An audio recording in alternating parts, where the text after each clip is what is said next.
বলছিলি বল। Hello guys, আমি পড়ে উঠেছি। ঠিক আছে, এবার আমি একটু খেলছি, খেলে একটু তোর মুখটাই দেখা যাচ্ছে একটু দেখা যাচ্ছে। এবার আমার বাবার শরীর খারাপ, কাশি হচ্ছে, বাবা এখানে তোর কথা জিজ্ঞেস করেছি। আমার কথা আমার বাবারও করে না।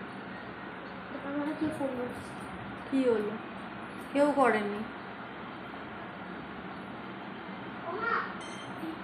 গাইস আমি পড়ে উঠেছি, এখন একটু খেলবো, খেলে আমি একটু আরেকটা বন্ধুর সাথে খেলতে যাবো। সে বন্ধুর সাথে সারাদিন খেলতেই যায়, মানে খেলা শেষ হয় না। বড়টা করেছিস? পড়াটা করেছি আন্টির পড়াটা করে আমি এখন খেলবো। মানে বাড়িতে প্লেন বানিয়েছি, এখন প্লেন বানিয়ে বন্ধু বাড়ি যাবো, খেলে আবার 9:30 নাকি 10 নাগাদ আসবো। এসে আমি হাত পা ধুয়ে মাকে পড়াটা দেবো, দিয়ে আমি তার আগেও একটু মার খা। হ্যাঁ একটু মার খাবো, কিন্তু তাহলে যতটা হোক আমি হাত পাটা ধুয়ে খেয়ে নেবো। টাটা। আর কিছু বলবি না? আর কি আছে তো কোনো ঘটনাই ঘটেনি। করোনা ঘটেনি তো কি হয়েছে?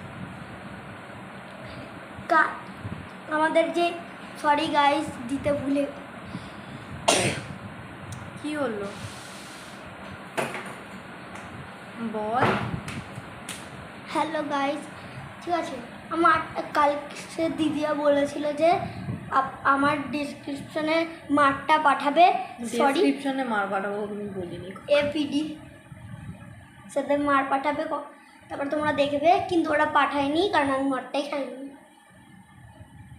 লাগছে তো। টাটা বন্ধুরা।